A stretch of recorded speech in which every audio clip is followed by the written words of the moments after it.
சிந்து பைரவி சீரியலோட இன்னிய எபிசோட்ல என்ன நடந்திருக்கு அப்படிங்கிறத பார்க்கலாம். இப்ப பைரவி நேரா அன்னபூர்ணி கிட்ட வந்து, இந்த மாதிரி நான் கோர்ட்ல டைவர்ஸ்க்கு அப்ளை பண்ணிட்டேன். நான் இங்க இருந்து போறதுனால வந்து பார்த்தீங்கன்னா, உங்க மேல பாசம் இல்லன்னுலாம் அர்த்தம் இல்ல. ஆனா ஆறுமுகத்துக்கூட என்னால சேர்ந்து வாழ முடியாது அப்படின்னு சொல்லிட்டு பைரவி கிளம்பிடுறாங்க. இந்த பக்கம் சினேகாவும், சினேகாவோட அப்பா தேவராஜும் மீடியாவெல்லாம் கூப்பிட்டு வச்சு பேட்டி கொடுக்க ஆரம்பிக்கிறாங்க. இந்த மாதிரி சிவா வந்து என்னைய காதலிச்சு ஏமாத்திட்டாரு அப்படின்னு சொல்லி சிவாவை பற்றி தப்பு தப்பாக ரொம்ப கேவலமாக வந்து பார்த்தீங்கன்னா வாய் கூசாமல் பொய் சொல்லி பேட்டி கொடுக்குறாங்க. மீடியாவும் நான் உங்களுக்கு சப்போர்ட் பண்ணுறோம் அப்படிங்கிற மாதிரி சொல்லிட்டு அதை வீடியோவை ரெக்கார்ட் பண்ணி டிவிலெலாம் டெலிகாஸ்ட் பண்ண ஆரம்பிக்கிறாங்க. இப்போ வீட்டில் சிவா, அன்னபூர்ணி எல்லாமே இந்த வீடியோவை பார்க்குறாங்க. சிந்துவுக்கும் இது தெரிய வருது. சிந்து பார்த்துட்டு சும்மா இருப்பாங்களா? நேராக ஸ்னேகாவோட வீட்டுக்கே போகிறாங்க.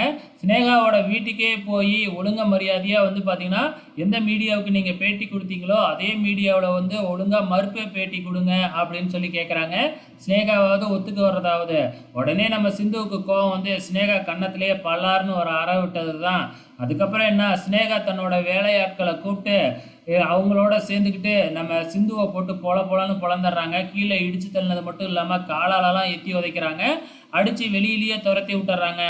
சிந்து அடி வாங்கிக்கிட்டு சேலஞ்ச் பண்ணிட்டு, நான் பாரு கூடிய சீக்கிரத்தில் உன் வாயாலேயே இதெல்லாம் பொய்ன்னு சொல்ல வைக்கிறேன் அப்படின்னு சேலஞ்ச் பண்ணிட்டு அங்கேருந்து கிளம்பி நொண்டி நொண்டி வீட்டுக்கு போய்கிட்டு இருக்கிறாங்க. வழியில் நம்ம சிவா பார்த்துட்டு என்ன ஆச்சுன்னு கேட்டால் கீழே விழுந்துட்டேன்னு சொல்கிறாங்க.